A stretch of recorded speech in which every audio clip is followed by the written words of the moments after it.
here at the Transparent Clinch Gallery, meeting with the one and only Danny Clinch. He's one of my favorite photographers, a huge inspiration for me and for many of our viewers and listeners. Danny, thank you for having us. This is really huge. I'm honored that you guys are here. Yeah, I've been looking forward to having you down here. This is great. This is actually my secret shame is that I've been a fan of Danny's for decades, and this is my first visit here. And so the reason why I look and sound flustered is because I've just been overwhelmed, even by the bathrooms. For me personally, like my day job is a photo editor at Rolling Stone magazine.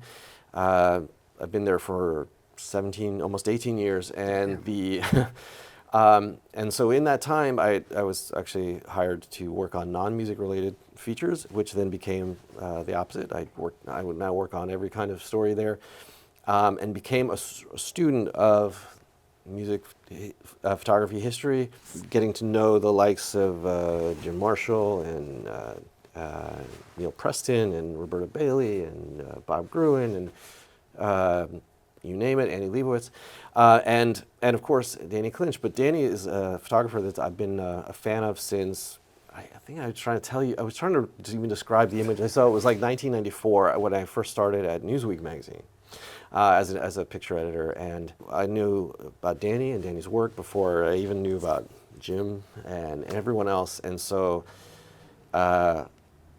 seeing your work throughout all these years and how it's changed and how it's not changed has meant the world to me, and even throughout all those years, there are certain moments, certain images that would emerge, get posted, run on an album cover that sort of ticked off kind of moments in like my understanding of this genre of music, of photography in general. We're in this sort of almost like a church to the genre and to your work, and love to know how it even started. Yeah, well, all right. Well, thanks for coming out. I'm a big fan of your work as well. Thank you. And I'm stoked to have you guys here.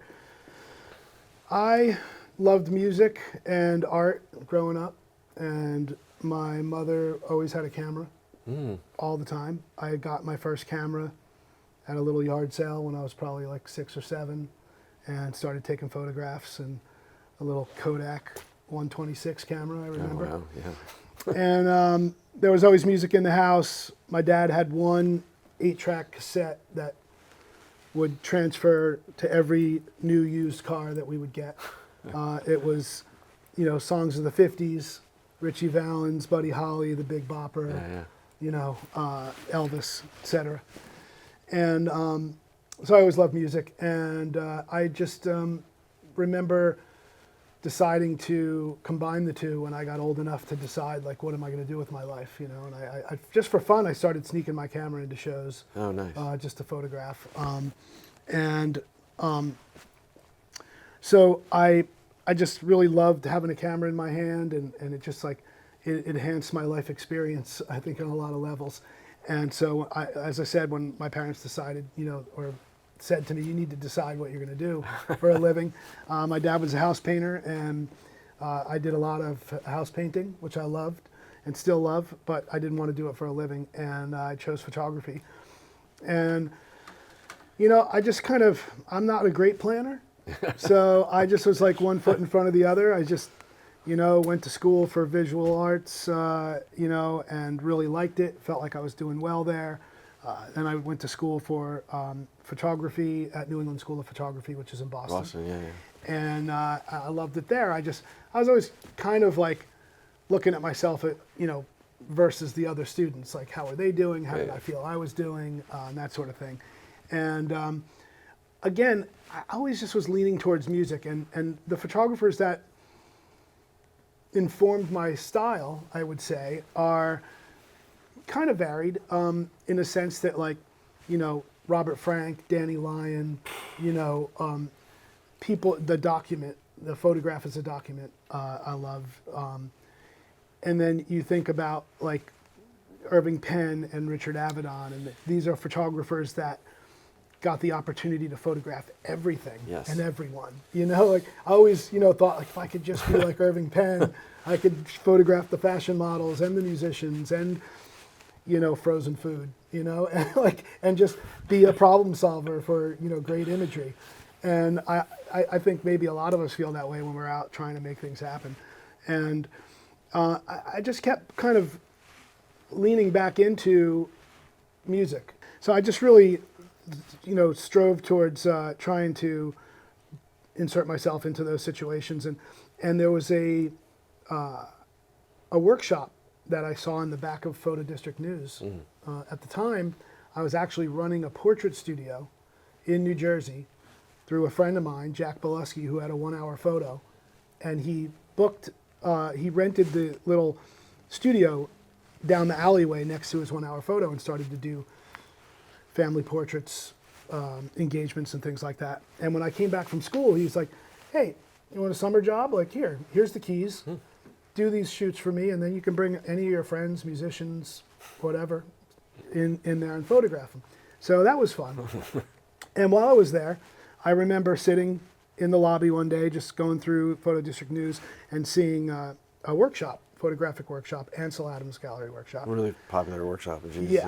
Yeah. And it was Annie Leibovitz was one of the instructors, and David Hockney, as well as a handful of other photographers. And I feel like the word on the street was like, well, they told Annie that David was going to come, and then they told David that Annie was going to come. And okay, we'll show up. And on the hallowed grounds of Ansel Adams and Yosemite and that. And I highly encourage workshops. I was about to ask I just you feel like I learned so much. I just was in the mix with like-minded people who are from all different walks of life, with all different sorts of style.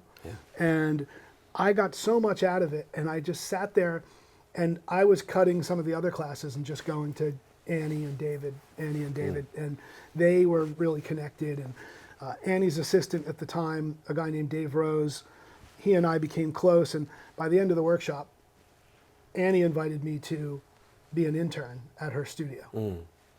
So another added bonus. Was she was at Vanity Fair at this point, or she was at Vanity Fair, and she was doing the American Express campaigns. Oh wow, okay, yeah, all right. Wow. And we did In Excess, we did Springsteen's Tunnel of Love, all sorts of stuff. In fact, I almost got uninvited from the shoot for Springsteen because she was like, Danny's from New Jersey. I don't know if we can bring him, he might freak out. Yes. I was like, no, I'm good.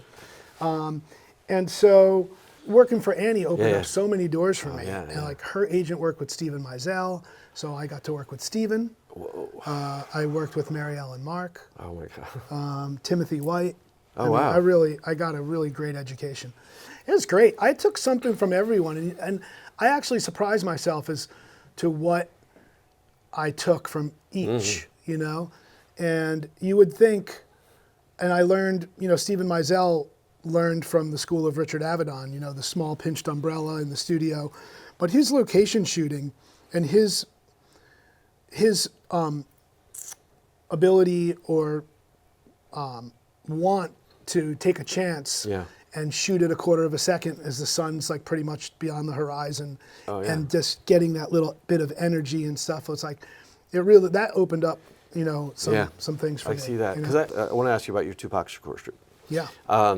And I think everyone, when I say this, can visualize it, and know about it. But it's what a lot of people don't know is it was something that was shot. It was shot for Rolling Stone, but it was for an inside feature, and that ran maybe a third of a page, not even a quarter page, but then became a very famous cover. Famous by Rolling Stone standards, even like a hugely famous cover, when Tupac died. But knowing that the intention was for an inside feature, ran one page, maybe with some jump, but you didn't approach it as a one-page story. Right.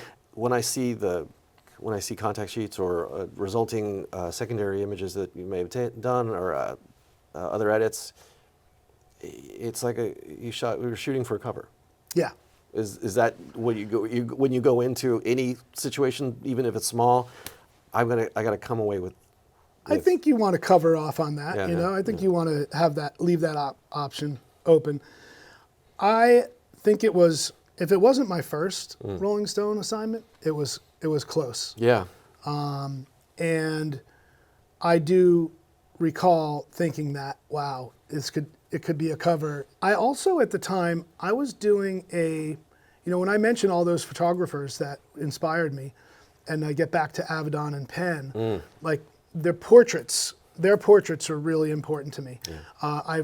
I did, my Irving Penn version of World in a Small Room, and set up a natural light portrait studio at the Concerts for a Free Tibet that the Beastie Boys put on via my friend Shelby Mead. I just built this natural light room and just brought all these artists in. It's incredible the amount of people that had come through. I also had this 4x5 camera that I had when I was in school in Boston. And it was a Calumet 4x5. It was for my architecture class. And I decided that I would challenge myself to not be the moment person. Right. The document, the catch the moment, wait for it, and like you're sitting on the edge of your chair or in the corner. I associate with you. Yeah. And I was like, I'm going to challenge myself, and I'm going to do these portraits. Yeah. And I started doing them on this backdrop with the 4x5 camera. Very sort of, again, Irving Penn inspired, contrasty lighting, negative fill, black against the white side, light against the dark side, whatever. And so I was actually carrying this rig around, no assignment, and just showing up somewhere. I remember I showed up at Electric Ladyland Studios once, and Thurston Moore was there, and Jay Mascis, and then I went to this thing in D.C., and Cypress Hill was there, and I just started doing all these portraits of people. And I just started to bring it along to all of my shoots.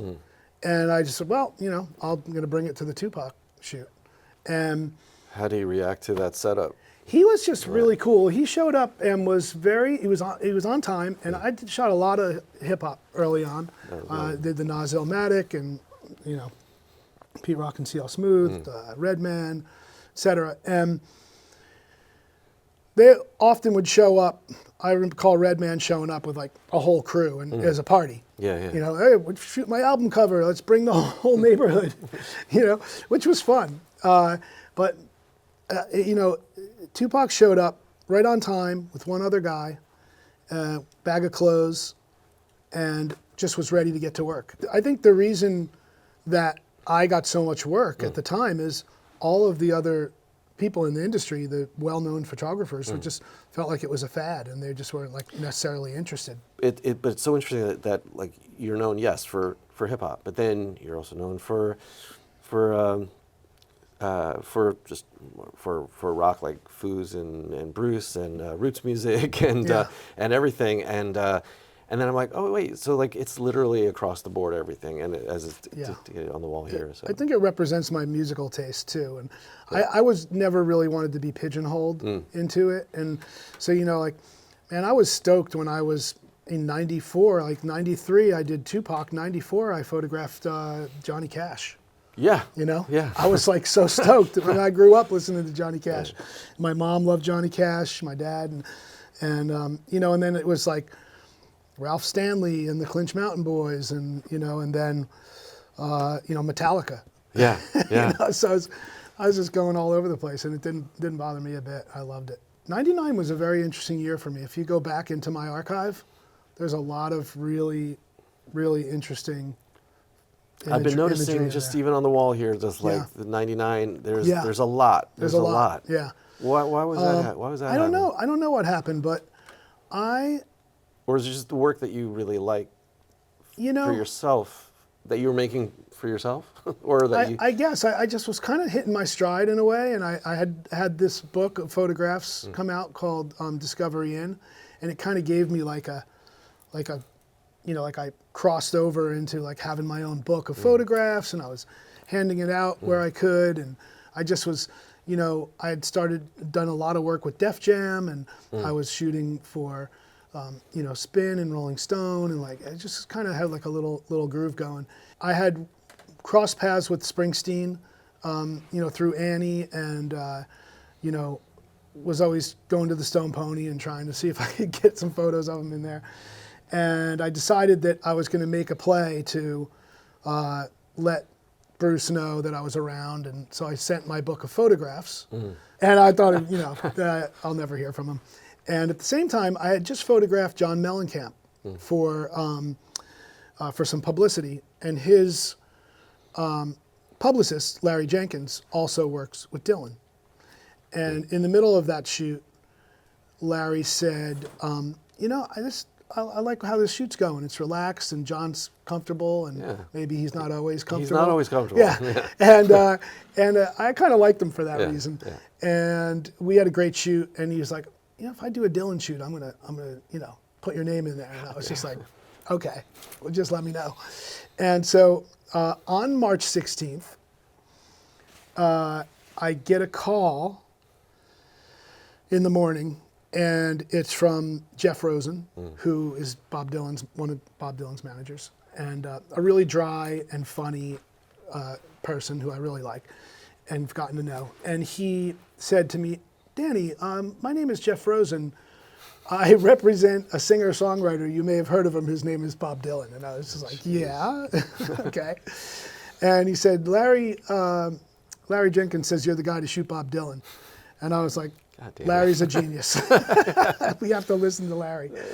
And he was like, you know, we discussed how it was going to go, and I was just like, oh my God, I could not believe it. And I remember my longtime studio manager, Lisa Connolly, and I literally laid on the ground and I couldn't believe it. I was like, is this really going to happen? It's not going to happen.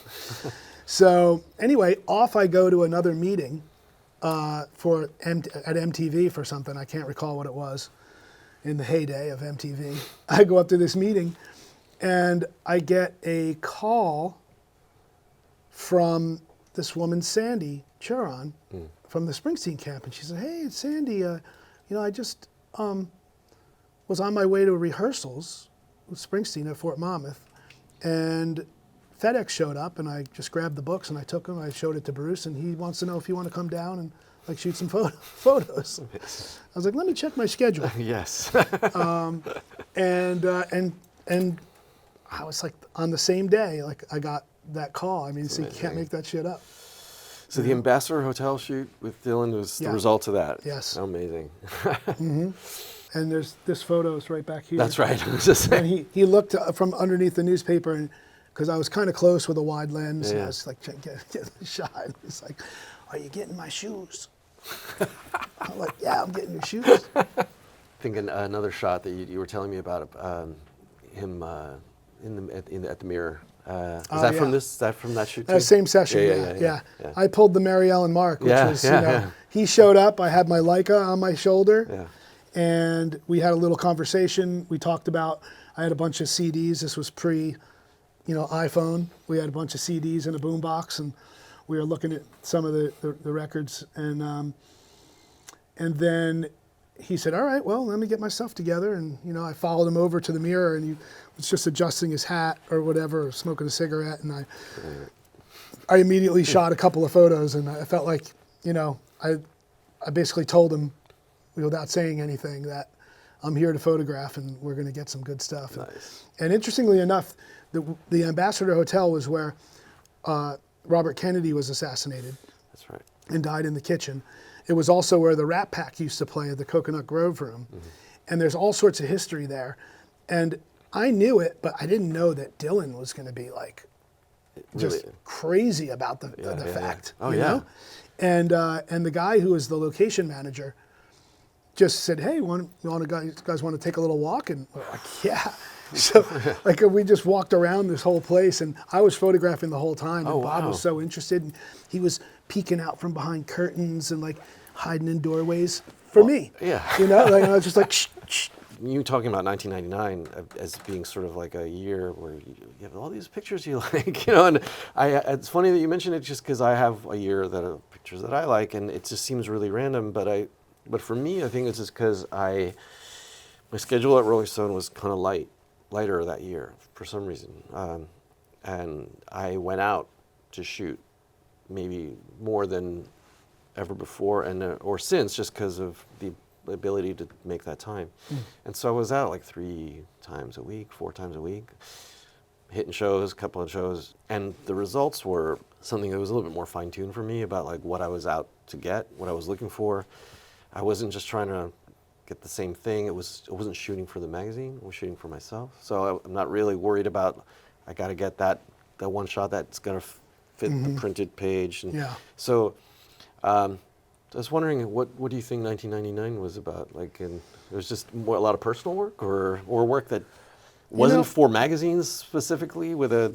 I feel like it was just the subject matter that I was able to capture at the time, like the people that I just was able to come across. And again, I said earlier, you know, the camera has given me like such incredible life experiences. I mean, to be in the room with Bob Dylan and with Bruce Springsteen and, you know, any of the other artists along the way that I had come across at that time, it really, it's just incredible. And I think that, you know, hopefully coming through, and like I kind of was like hitting my stride. So, you know, you get to a point where you almost like, you don't want to try too hard, in a sense. You don't want to be complacent, but you also like let your instincts take over and let your vibe, you know, continue, and just keep doing what you're doing and trying not to think too hard about it. I'm always in awe just of the amount of artists you've shot, and even when I'm doing my research at Rolling Stone, and we did a feature on the group Live from the 90s, of all people, recently, and I called you and I said, you didn't shoot them? And he goes, yeah, I did. You know, and it's endless, the stuff, but very rarely does it feel like you're repeating the same thing, as if each time you go out, you're attempting to sort of connect with the artist in a unique way, and that's going to help give you the result. Yeah, I think I love reacting to a location. You know, sometimes people are like, hotel room, you know, which can really suck. Yeah. But then you get there. I remember shooting Missy Elliott like way back in the day.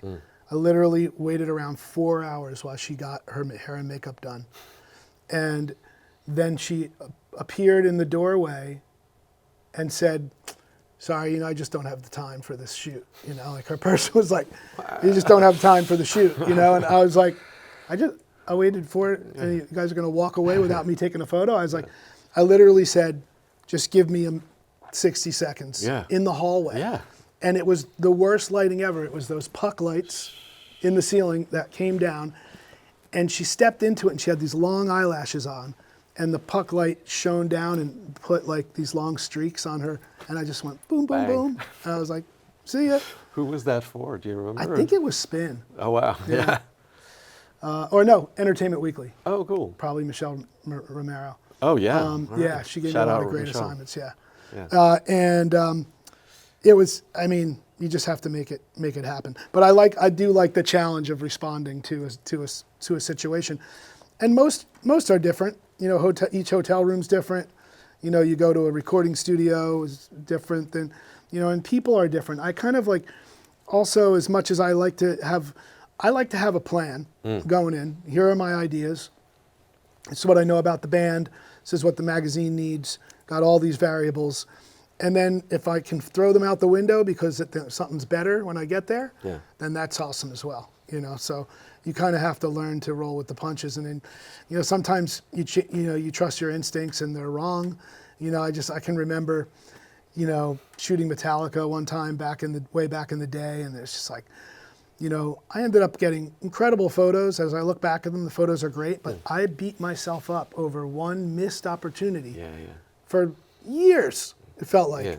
Kept coming back and be like, oh, I could have feel doing that thing, and oh man, and I was just like, oh man. I'm kind of relieved to have you say that. Oh please. Just because, you know, I mean. Again, it is also just as a result, like, there's the missed opportunities kind of like murder me all the time, and and then you kind of get to a point where like no one really knows you missed it.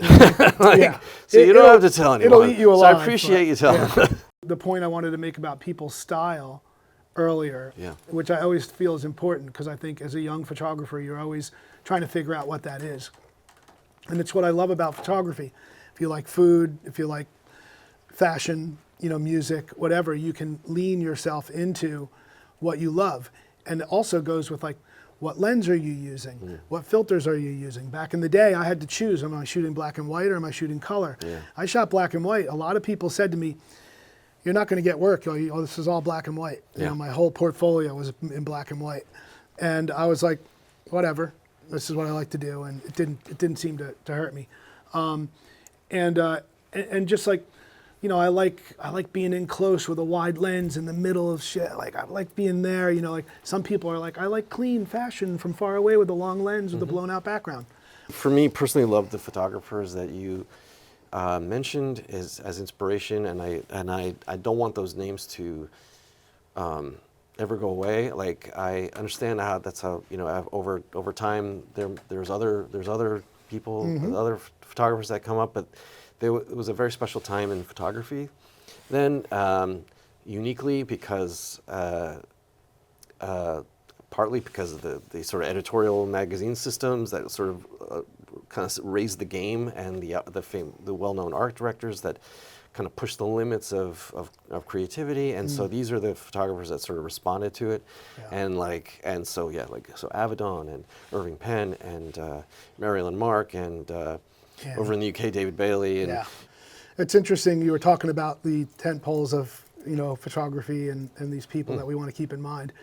I recently had this young woman DM me about the Big L photo that I had taken for Lifestyles of the Poor and Dangerous. And it was him on the stoop with a bunch of his friends, and I kept him still, and I had all the people moving. And I was inspired by, the great jazz portrait. That's right. By, was Art Kane, right? Yeah, Art Kane, yeah. And I took that into hip hop. Yeah.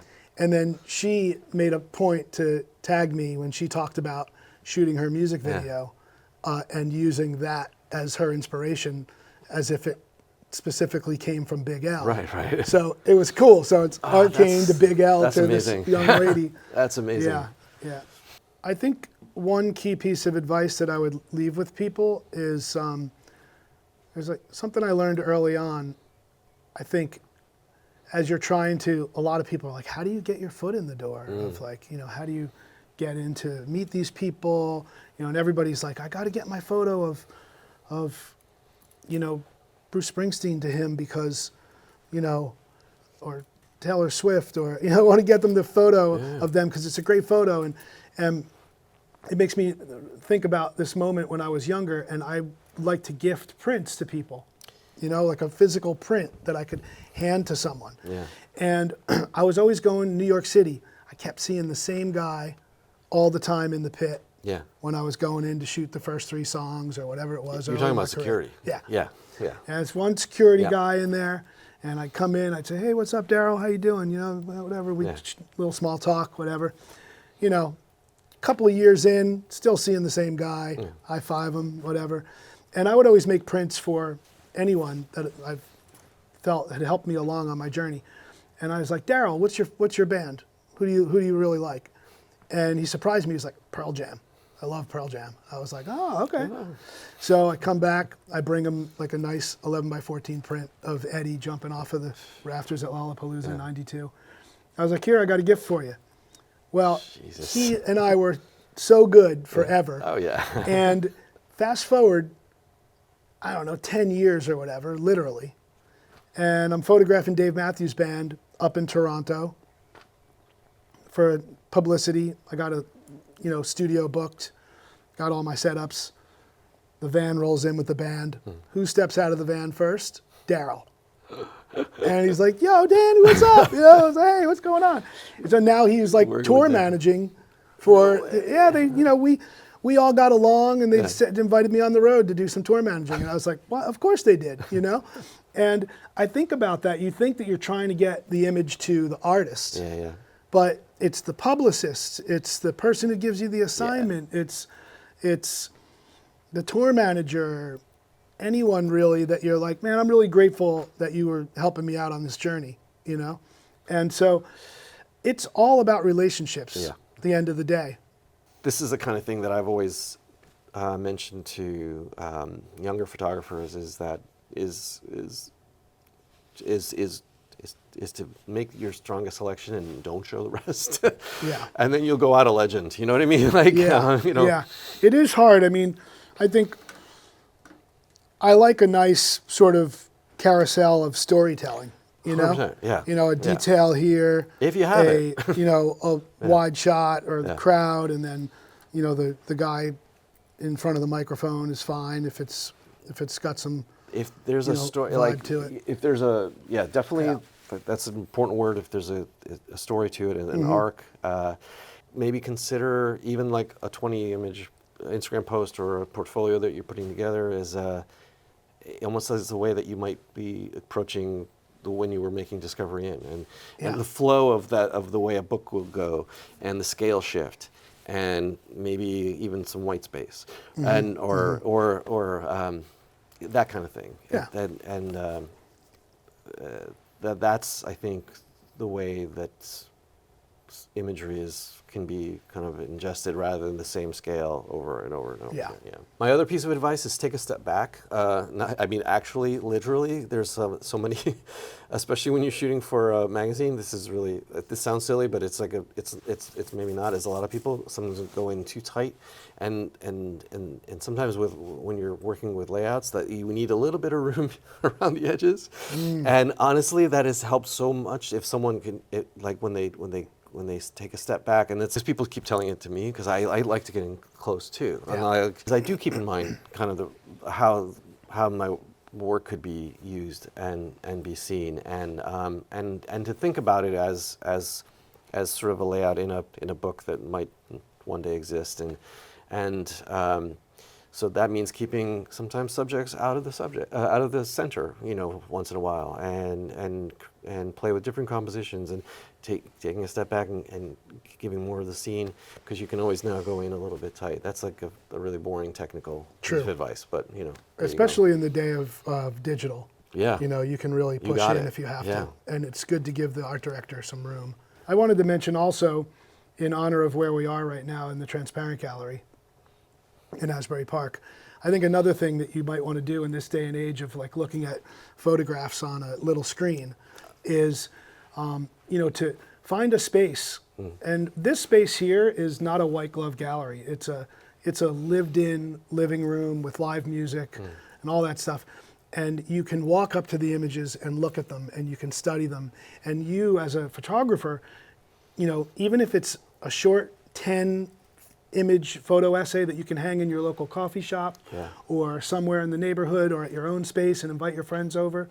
I always feel like when you take a photograph that you love and you treat it with respect by putting a nice frame on it, a mat, and signing it and putting it up on the wall, it really does kind of changes It does, yeah. the point of view Yeah, of it. It's yeah. like, this is, you know, you look at it so just differently than you are when you're on your phone. So Yeah. I think also showing the work in any way that you can, and you know, you just have to go out and do it. You know, there's no excuse for not doing it. I like to add to this, I mean, just about looking at work on your phone, because obviously it's easy to do that nowadays, and you can see great stuff all day long and look at it, but that's not the way it's like the intended way of seeing something. And 100%, not only if you print your own work, but also, yeah, and go out and see other work, is buy books and read books, not just photo books, but actual just tactile printed matter is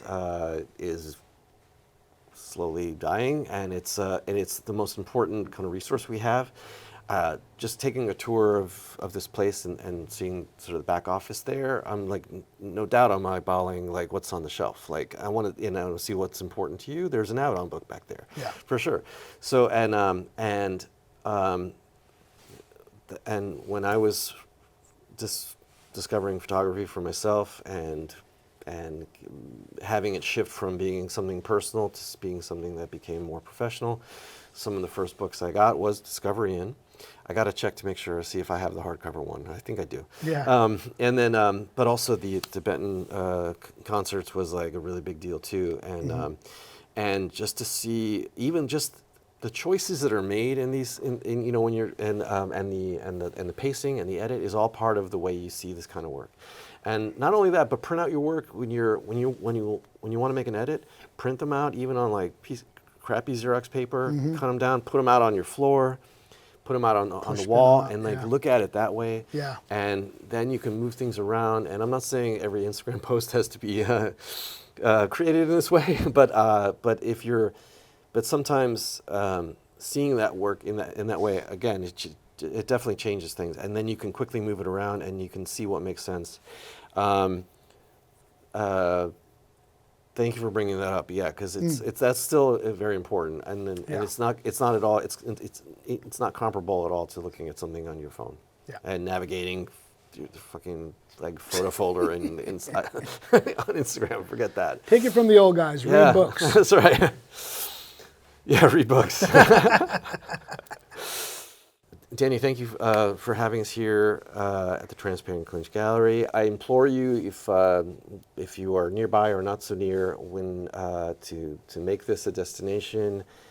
It's actually a lot more than I realized it was. It is interactive. It's immersive. It's loaded with creative people who are not just doing photography. Come support the photographic arts. You can hop on the train and you're an hour from New York City. That's right. Maybe a little more. I hate to make it sound like an ad, but you really do got to come down there.